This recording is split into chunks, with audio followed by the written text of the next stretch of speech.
sliding into the DMs. I have no idea. Is that a driver's motor vehicle? Direct messages. Excuse my grandma, she's still learning what it's like to date in 2021. Are you some kind of professional?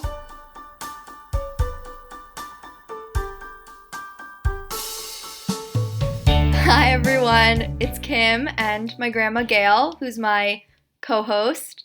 You can say hi, Grandma. Hi Kim. Hi everybody. Welcome.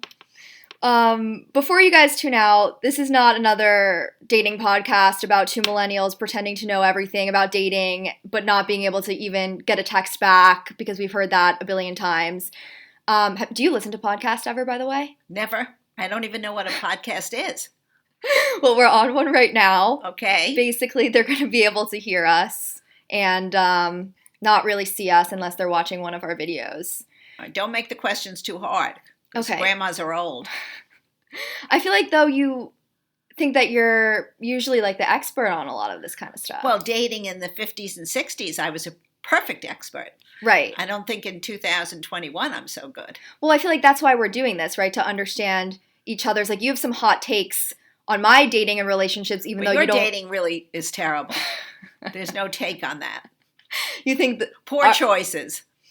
Arbitrarily, everyone would just think that I make poor choices? No, I think everybody in 2021 is making poor choices. There's no choices. We're not doing anything. We're sequestered. Do you mean?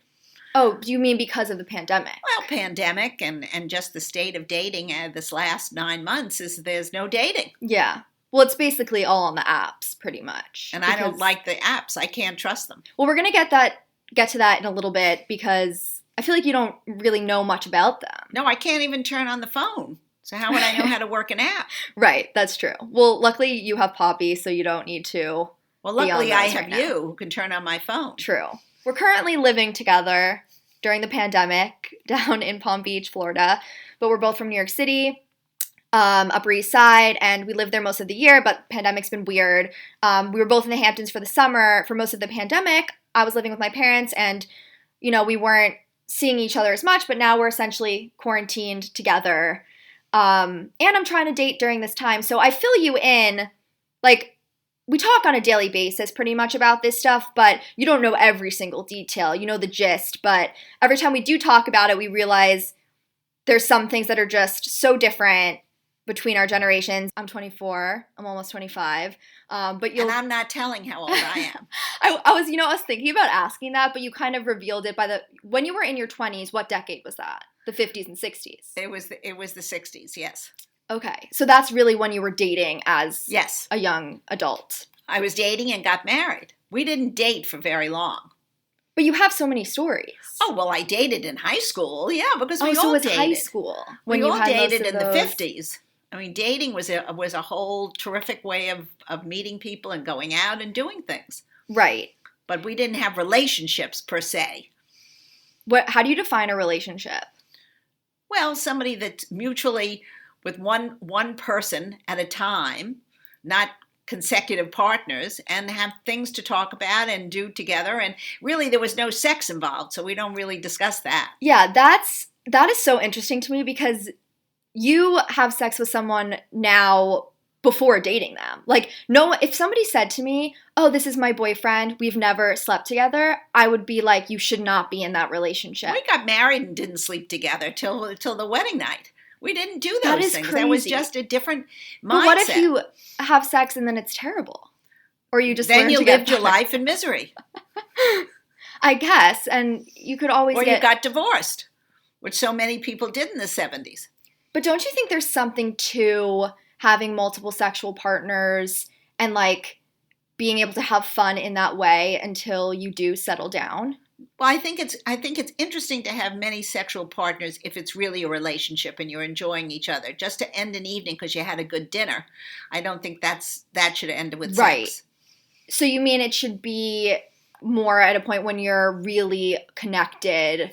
Exactly. And not just like, oh, it was a nice time. Exactly. This is not a hand. This is, this is not something that you're just going to shake hands and then, oh, let's get into bed. Well, even so, like, you know what, obviously, like, what a one-night stand is. I know what a one-night stand is, and I think that's where there were so many pregnancies in my day. But in my day, Oh. you couldn't get rid of the baby. So you had children, you got married. I was going to ask about that. Casual sex now is so easy because not everyone, but a lot of people are on birth control. Correct. Or they can use a condom and there's no commitment really. So how's that working for you? For me, personally? How's it working for your whole generation? I don't see anything terrific here. The girls don't get married till much later. Well, I feel like it gives you a little bit more autonomy. You can sleep with someone for your own pleasure and you don't have to be worried about getting pregnant. Well, no question about that. That's gone. We've come a long way in that area. Mm-hmm. So when you were younger, your friends, like, were condoms invented? I don't know if condoms were invented in the 50s and 60s, yes, but there wasn't. Those girls were called loose. So you didn't. Those girls were not respected by fellows. You tried to hold off at least a little bit till you were engaged or married. What was their reason usually then for sleeping? You don't give it away for nothing. But there why had to were be they? a ring at the end of the tunnel. But those girls who were being called loose, like, do you think they just, like, it's something they wanted to do, so naturally they did it? Or do you think they were stupid? A lot of them were stupid. They had no idea. They thought that if they went to bed, they wouldn't get pregnant. There were a lot of misconceptions. But why were they doing it, I'm saying? Like, for the same reason someone would do it now? Yeah, like, they I think sex is fun. sex. People enjoy sex. Right. But some people could control it and didn't do it. And first of all, if you dated, you had an end game. You didn't go in a relationship for 2 or 3 years. I mean, that was not. So that it was always because you saw marriage at the end. Exactly. So you would never date somebody who you couldn't see yourself marrying? Well, and I think in the 20s, of course, now you can't go by me because I got married when I was 21. But I think when you were 18, 19 in those days, you didn't have premarital sex. It just wasn't the thing to do. You might have gone to other bases. How common was it, let's say, to, like, give someone a blowjob? I don't know. I never did it. Ever? I never. That's crazy. And I'm married 57 years. I'm still not doing it. That's it. You know, now, like, a guy would be like, I'm not even giving you a second. Well, you know what? Then goodbye to you. Yeah, but there's so much to be said about, like, giving good head. If you're happy doing it, then you should stick with it. It wasn't something that appealed to me. At the time, maybe in a different perspective, it maybe would have. But at the time when I was growing up, we wouldn't even thought of that. It was just something that was not in our frame of reference. That's so crazy. And so no guy would even, like, try to pressure you in that direction? No. Wow. No. I never had one that would. Absolutely not. That's so crazy. Like, I feel like that just says something also about men in general, how they've changed, because I feel like they were a lot more respectful maybe in your time. Not only respectful, but they would never have considered that. That was something that was not even a conversation in those days. But it's a different thing now, and I think the women have done it to themselves. The women have become much freer, and they have less. I think the women are looser than the men now. They don't care. Women like to change partners every 2 minutes. And I think that's amazing. Like, I think it's good and it's bad. Why do you think it's bad? I think it's bad because you're having there's no lines to be drawn in a relationship now. There should be a beginning, a middle, and an end game somewhere. And if you have none and you don't care. Yeah, but so actually I saw a really funny, like, meme on social media the other day that was like, before, like, let's say during your time, you would be holding hands with somebody and say, I wonder when eventually we'll sleep together, right? That was like the end. It went in that trajectory of first you hold hands, eventually. One day you'll sleep together. Now it goes, you're sleeping with somebody. I wonder if one day we'll hold hands. Oh, well, it's a changing culture. Which it definitely has changed. I mean, there's no question about, changing. I mean, women didn't really have a big place in the workforce in the 50s. I mean, they were homemakers. They worked in small menial jobs, secretaries. There were some doctors, naturally, and lawyers, but those were the exceptions. You didn't have this kind of ability for women to break out of a mold. So that, in that case, that's been terrific. That's been a wonderful change. But there are other cases where people don't feel that being a wife and a mother is enough for them anymore. Right. And that they look down on that. That happened very much in the 70s when we used to go to dinner parties and people said, oh, you're just a mom. You're just a homemaker. That's so interesting. We eliminated friends like that. If they wanted to, it was just the kind of thing where the hell with them. You know, Mhm. they didn't respect our ability to raise a family. If, you know, they put their achievements ahead of what was a norm in the earlier times. Mhm. But, you know, which each generation brings up a problem. There'll be other problems. The family unit has broken down in many ways that it didn't when we were growing up. We kept in touch constantly with our grandparents, our cousins, our immediate family all the time. Now you have a breakup of that, basically because jobs are all across the country, and Right. you have different things. Yeah. Well, I think now people are less judgy if someone's a mom or whatever because we acknowledge now that that is a big role. I think there is the idea, though, which is an idea as old as time, of the pressure to do it all. Can you do both? Can I you don't know if you can do it all. Well, we talk about a lot of the time, what you've said to me is like the man has to like you more than you like them. Well, I believe that. I firmly Don't believe you think that. the love should be equal on both sides? No. Because I think men can't equally love. Men are too much like the monkeys. They go from partner to partner. You got to find one guy that's going to say, no, this is my partner for life, like the swans pick. And the women, a woman is much more satisfied in relationships than a man. A man is always looking. Always looking. It's just the nature of human nature. And Right. men look much more than women, even though women now look too. For sure. But I think what I would like to see for you is somebody that looks at you and thinks that you're the beginning and the end of what he would desire. But then there's the other point of like, you can't come on too strong. Because a guy who...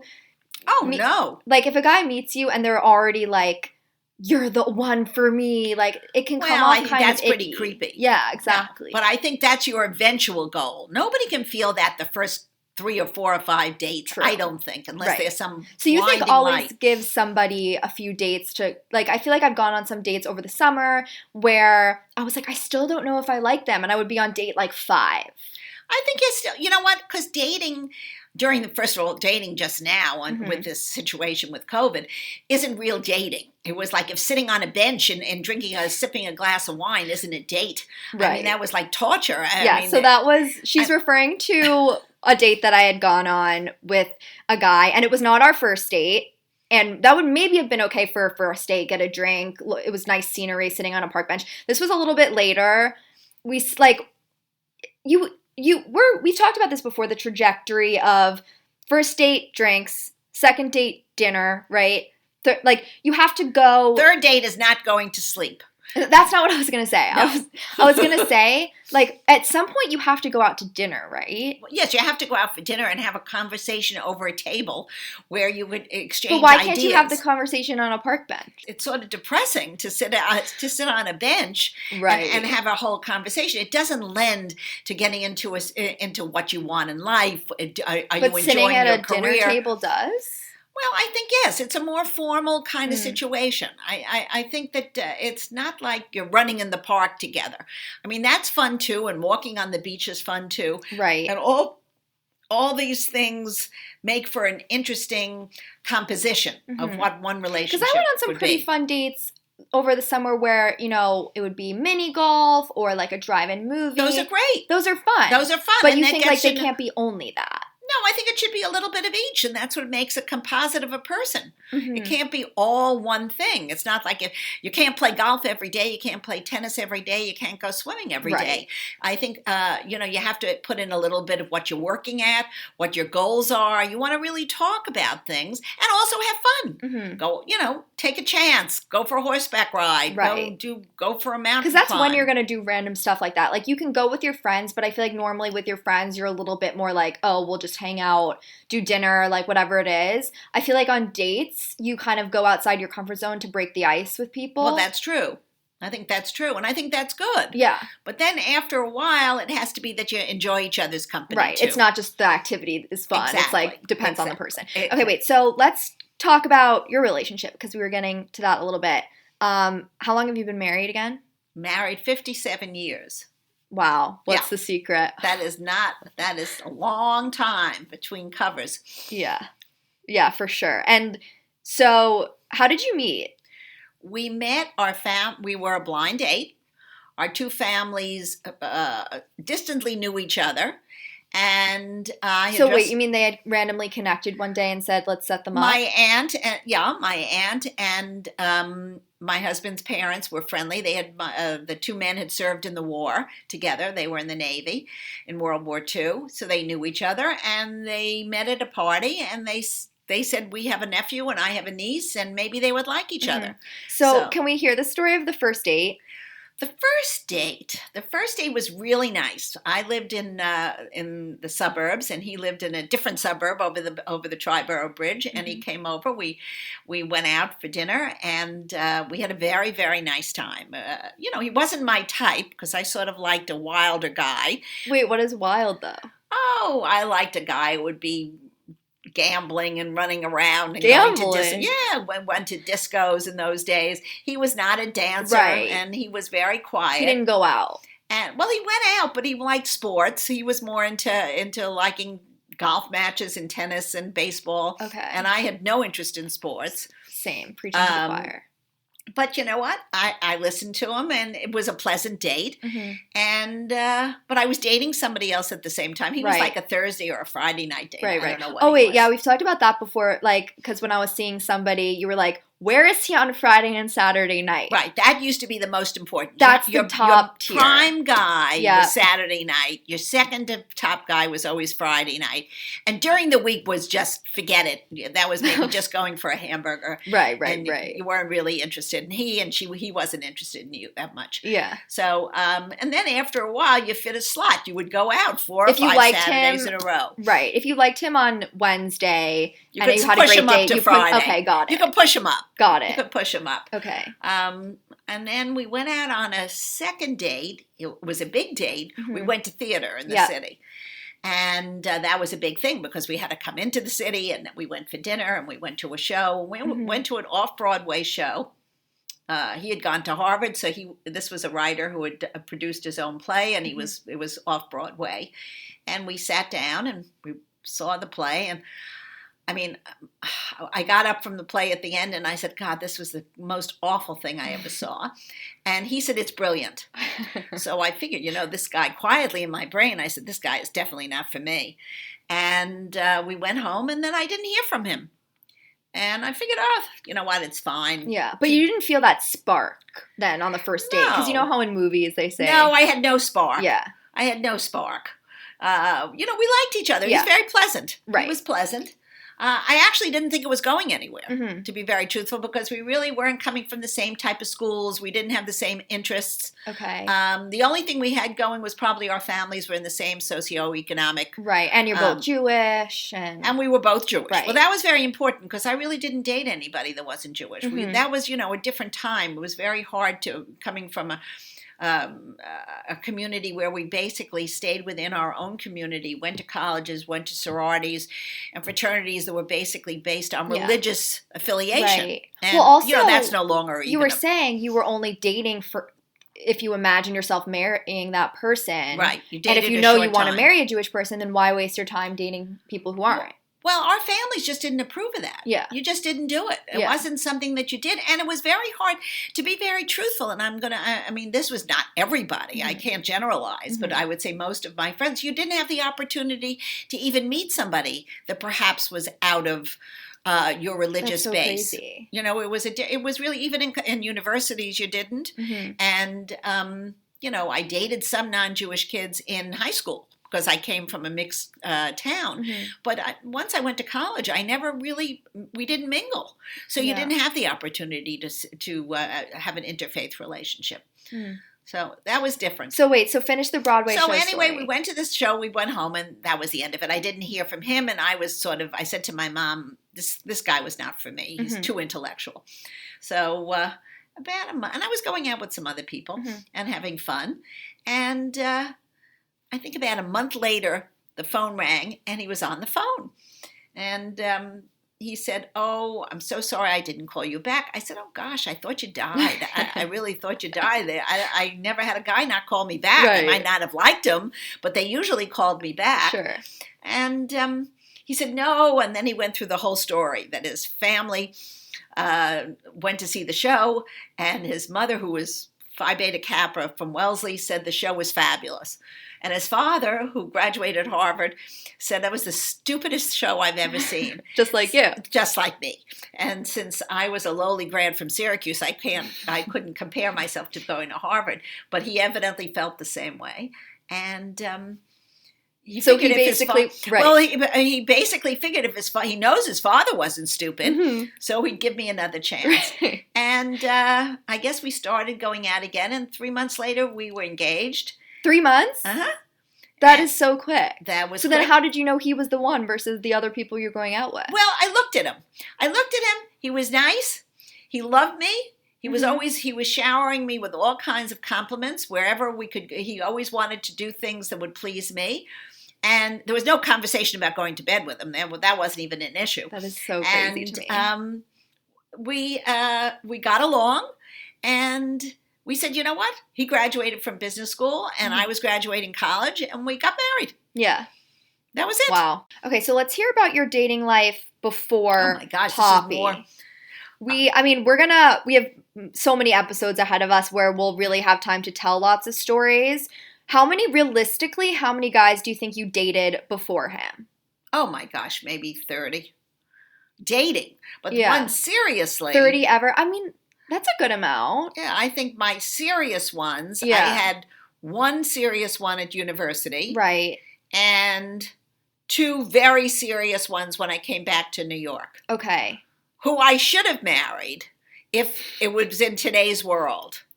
Because they were much more intense. They were much more emotional. It was a much more, but they didn't fit into what my parents felt was the right format for me to go, the right path. That's the right word, the right path. They were either,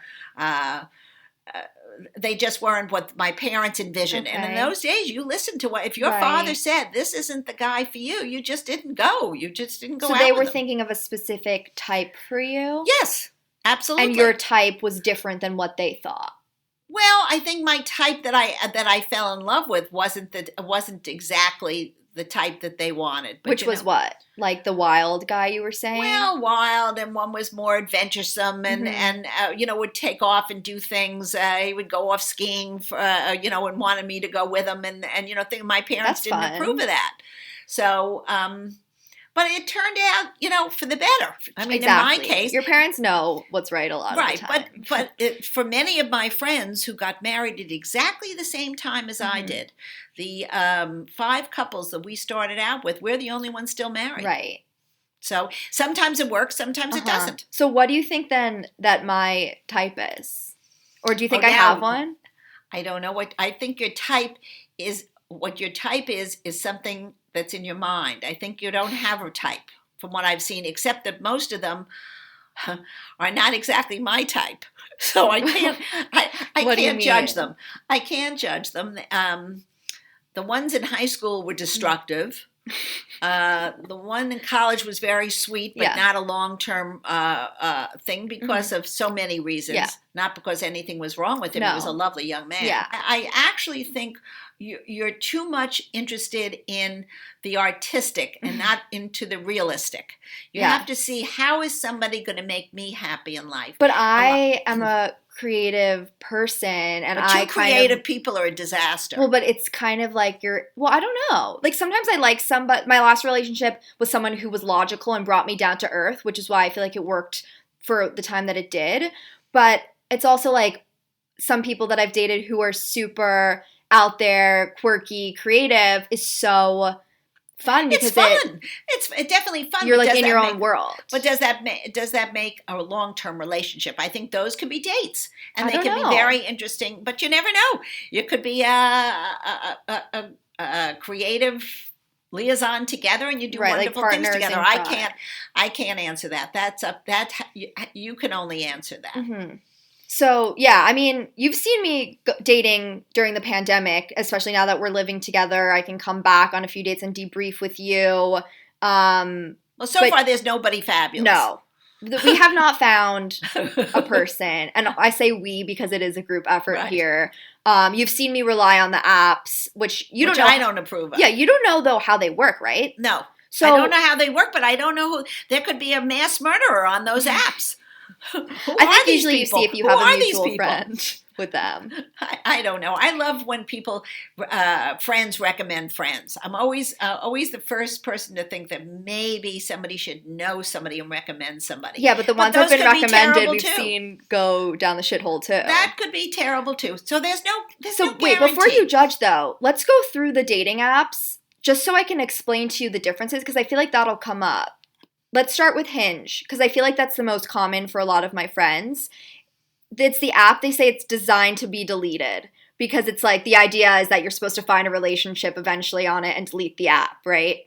Or delete the entire app? Do you understand? It's like you go on there, you meet your person, and then the goal is that you won't need the app anymore. I won't need another person. Okay. So it's kind of like the relationship app. It's more than just a fling or a hookup. But do they have guidelines, but that you have to be into certain categories before you can sign up? So you can you can have preferences to choose what you want in your partner, which we'll go through in a second. But let me explain all the different ones. Okay.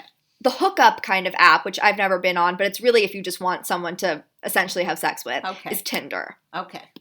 Then there's Raya, which is a little bit more exclusive. It's like a lot of celebrities are on it. Or if you're just kind of like a connected person, I'm on that and I've found it to have some good people. But it's a little bit more weirdos, which I would like and you wouldn't, probably. Okay. Bumble, that's where girls make the first move. So you can only match with somebody if the girl reached out. I've never been on that one. Then there's this new one called Locks Club. Remember I was telling you it's like all Jews? Yes. So it's like Raya. It's exclusive like that, except it's only for Jewish. Yeah, you have to be Jewish. So that's really it. So I think I want to also go to synagogue and meet people. That is true. But you can't see when you go to synagogue and you're in a room with them. Unfortunately, now you're not going to synagogue so often. You're right. During the pandemic, no. But even if it wasn't the pandemic, you're going in the room. I can't see, on the app, I can see that person, where they went to college, their age, where they live. There's such a thing as talking now. Yeah, but why talk to somebody, waste your time, and realize, they don't even fit into my categories? Well, unless you're running General Motors, I mean, you do have some extra time. Yeah, that's true. Okay, so do you want to go through my preferences on Hinge? Let's start with age range. What do you think I put? Oh, I think you put 25 to 30. Oh, no, I put 25 to 34. Okay. Do you think that's too old? No. I think 10 years is fine. Yeah. I mean, I don't know. It's not ideal, but I feel like I don't want to, if the perfect person is on there and they're 34, I'm not going to be like, no. No, that's good. That's good. Okay, religion, I have Jewish. Right. So I'm only going to see Jewish people on the app. I think that works. What about height? Well, you're short. I know. So you could go anywhere. I'd say up to 6'2". 5'6". Yeah. 5'6". 5'6"? Well, they could be Sorry, short. no shade to those people. I think you had one boyfriend 5'6". Maybe in high school when I was short. I mean, when we were all short. I don't know. Middle school. All right, so say 5'7". But here's the thing. Good things come in small packages. Okay, I would put 5'8" as because I think people lie always and give themselves an extra inch. All right. And then 5'7" is what are you going to say you are? I say I'm 5'2". Oh, that's right. But as a girl, it doesn't matter. Okay. So, and then also on an app, you have prompts. So besides your preferences, when someone goes to your profile, I'll show you my profile. Oh, those are pretty pictures. Thanks. Those are nice. Do you think they're good ones? Yeah. Okay, good. Well, some with your friends. Your friend is pretty too. I know. Well, I think it's good to do at least one picture with a friend. Okay, good. Because then you don't look like a loser. Well, Kimberly, you're very professional. You know how to do that. I know. So my answers, I have a few prompts here. So for example, you should not go out with me if you don't want to watch Disney movies on date night. That's awful. That's awful. What is he, 2 years old? I love Disney. It's a non-negotiable. Oh, well, then if it's a non-negotiable, you've got to go with somebody very, very young. Maybe a 12-year-old. Oh. That I would definitely take off. But I like young at heart. I would take that off, especially somebody who's 34 who's watching Disney. You better take them immediately to the psychiatrist. Really? Oh, no. I don't know about that one. Okay, I'm keeping it. This year, I really want to... this one's kind of a joke. I put follow more dogs than people on Instagram. All right, that's cute.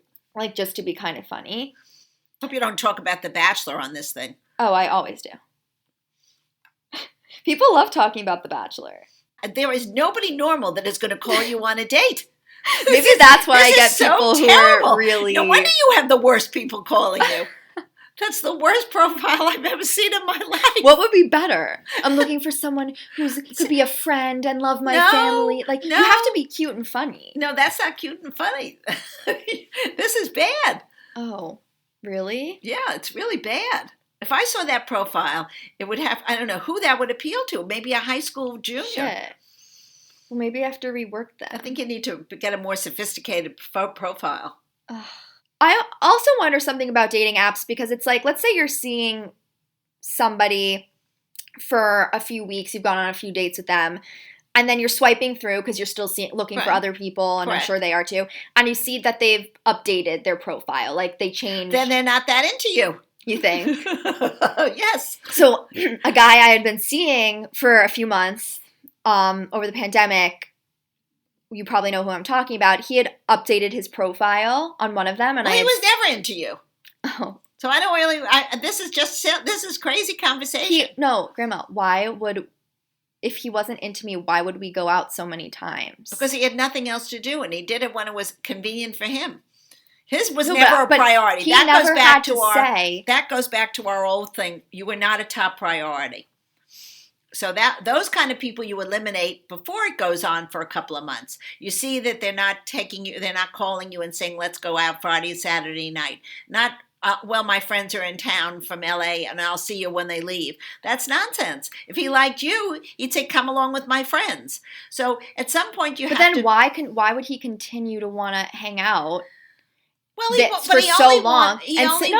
was convenient. He would say, like, it could be convenient, but then there's a level of being like, yeah, I really like you, and like checking in, asking how work went, going out of your way with somebody. Well, why do that then? That could be his modus operandi. Some people are just not sincere. They're just asking those questions because they feel that that's the questions they should be asking. If somebody really, really likes you, and forget the app. Once you've gone on the app and you've made the acquaintance, you should be able to be honest. And if somebody says, well, I'll see you in 2 weeks, how much commitment could he have? I mean, he evidently, it's one thing if he's flying to Europe on a vacation.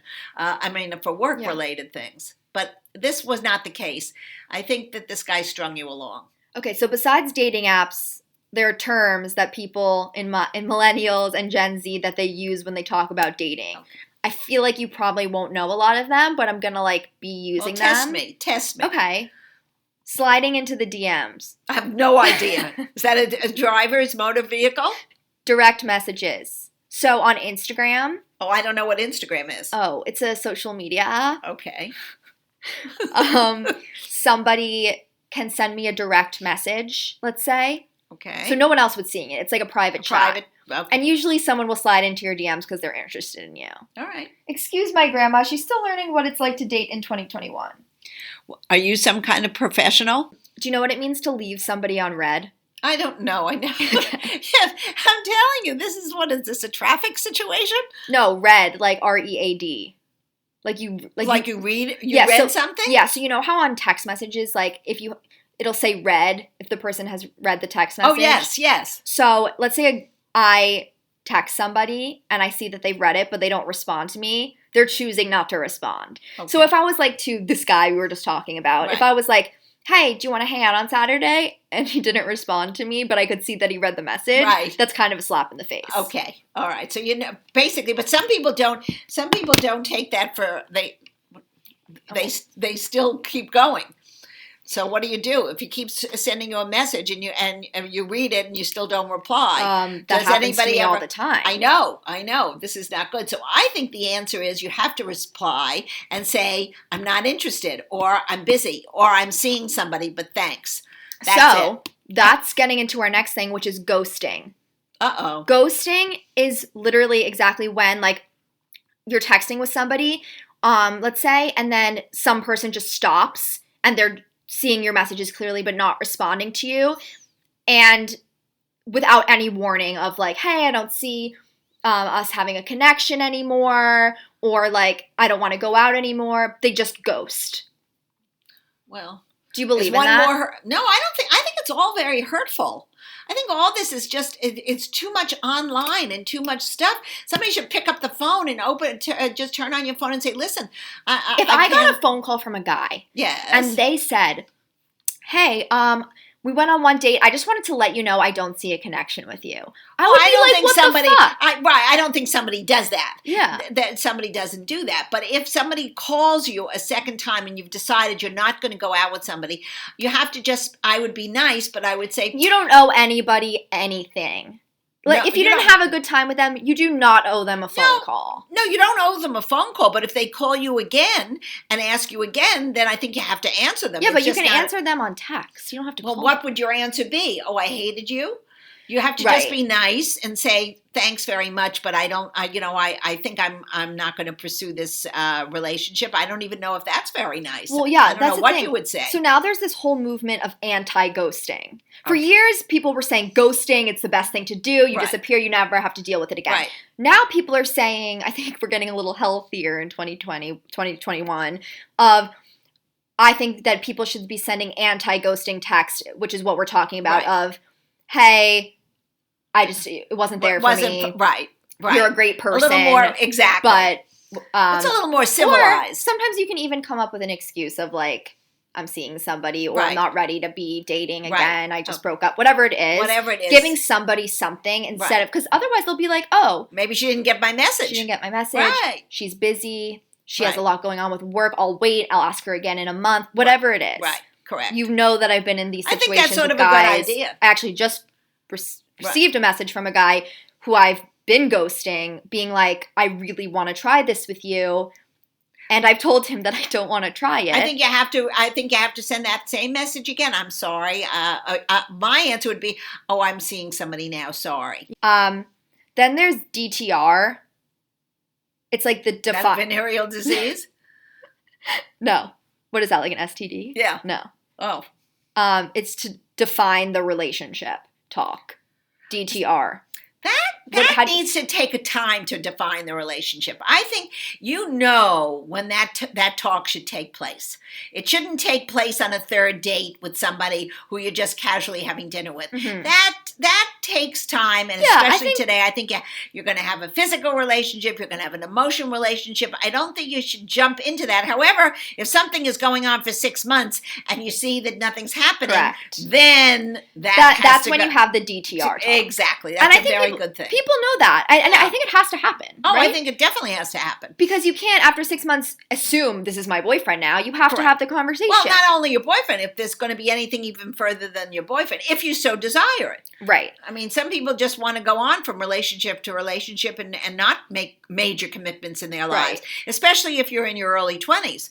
There's some people who in their early 20s or mid-20s say, no, you know what? This is enough. I've had enough of these kind of relationships. I don't want it anymore. I want one relationship that'll continue. Yeah. So that's I think it's very personal. You know, it's very personal, and it's a lot of the time I think it comes from the female. Like, that's a generalization, but I really think it's true. I think you're right. What are we talk. No guy's trying to be exclusive. What are we before necessary? I think you're right, especially in today's day and age when a lot of the men don't really know about, especially today, don't know about their economic positions unless they're financially secure. I mean, this is a very hard time for couples to really say, you know what, let's go off into the blue and get married and have a relationship only with each other, because they don't know if they can afford their apartment, they can go move into a house, they can have children. They don't know anymore. Yeah. But unfortunately, this happens in stages. In another year, nobody will remember this. A few more terms here. Okay. Netflix and chill. Well, that I know. Netflix is my favorite. But do you Netflix and chill? I don't know what chill is. Just chilling? People used to say that. It was around when Netflix was becoming popular. Netflix and chill, you would invite somebody over to basically come over to hook up. Oh, because I'd be hooked Netflix. Up all day. I'd be happy to have a relationship all day long. Wait, what do you mean? Well, because all I do is I watch Netflix.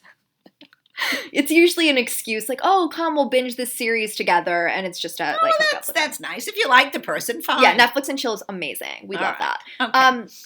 Basics with apps: swiping left versus swiping right. I don't know. I've never done an app. Okay, so swiping right is when you like someone, and swiping left you don't. Okay. It doesn't matter. Can they see it? No. Oh, okay. Cuffing season. What is this, like the cows are coming into the pasture? What? No. What are they doing? Cuffing season is like when it gets cold out and everyone starts coupling up and wanting a Oh, relationship. coupling. I thought No, you said cuffing. cupping. Cuffing. Cuffing? Like a handcuff. Oh, I think that sounds terrible.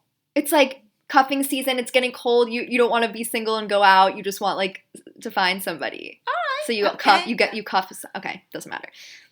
A you up text. When someone gets a text saying you up at like midnight. Right. That's you a late shouldn't night. have your phone on anyway. That's a late night hookup. Well, that's no good. Right. That's no good. That's somebody who just can't go to sleep. That's somebody who wants a fuck Take buddy a and Tylenol. not a relationship. Right. Take a Tylenol. Take an Ambien and go to bed. Exactly. And go to sleep. And you use all of these terms to play the game, right? Like it's a way about going a relationship. For example, well, that's why people's relationships are in such trouble today. Yeah, playing. I mean, it's not a healthy game. No, this whole thing is not healthy. It's not healthy. But if you want to date in 2021, you play the game. Sometimes. Unless, now it's kind of hot not to play the game. If somebody is like, no bullshit, like, right. I like you, I don't like you. Right. Kind of like I that sort of nowadays. like that now. Me too. But for a while, it was like, okay, I got this text from him. I have to wait 5 to 10 minutes before sending my next one. Then he responds. Then I can wait 2 minutes. There's actually calculated. This is going back to the 50s kind of dating. Well, maybe we'll kiss tonight, and then maybe I'll let him touch me tomorrow. And then, this is too much of a game. I think today we shouldn't have all these games. Yeah. Okay, pop quiz. What does it mean when someone cuts contact with you and stops responding to texts? Oh, I forgot already. I forgot. Ghosting. Ghosting. Oh, ghosting. Don't give me any quizzes. I'm going to fail every one of these. So I do have a story kind of about ghosting, which we were just touching on, that essentially I had gone on like 4 or 5 dates with this guy. We just kissed once. That was it. Okay, good. I was not emotionally invested. This is the letter boy. Oh, the letter boy. But he's going to go down in infamy. Oh, yes, the infamous letter boy. By the 5th date, I was like, okay, I definitely don't feel anything. But I think it's okay that it took me that long to make that decision. I think that's fine. I shouldn't be in trouble for that at all. I'm obviously now living here in Florida with you. This was going on right before. So I had sent the text, an anti-ghosting text of, I don't see it going further in this moment. I'm going to Florida. I've enjoyed getting to know you, but timing isn't right. It's just where my head is at right now. I hope you can understand. Correct. Very good. Thank you. That was great. So Very mature. He responded, I'm entirely surprised by this. I don't know where this is coming from. We need to talk right now. I'll meet you wherever, whenever. This is not good. No, not good. Getting so serious.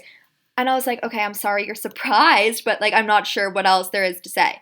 I don't hear a response.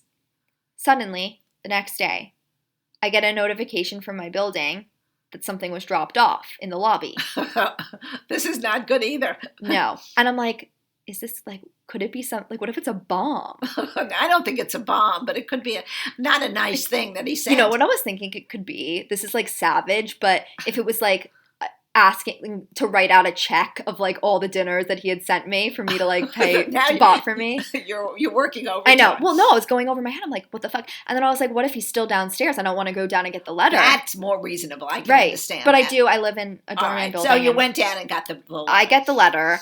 So basically, the letter was very, very serious. He signed his full name. So he liked you much more than you liked him. That was the bottom line in this kind of thing. This is going back to where the other guy was that you were talking about before. Sometimes one party likes the other party more. So how do you handle it gracefully? How do you handle it? I don't know. Do you think closure is the answer? I don't know. I think somebody always gets hurt in these relationships, whether it be the woman or the man. I think, unfortunately, that's something we just try to end it as nicely as we can without hurting the other person. And I think evidently one is more invested in the other, and you just got to figure out in your own way how to end it really as a mature adult. Yeah.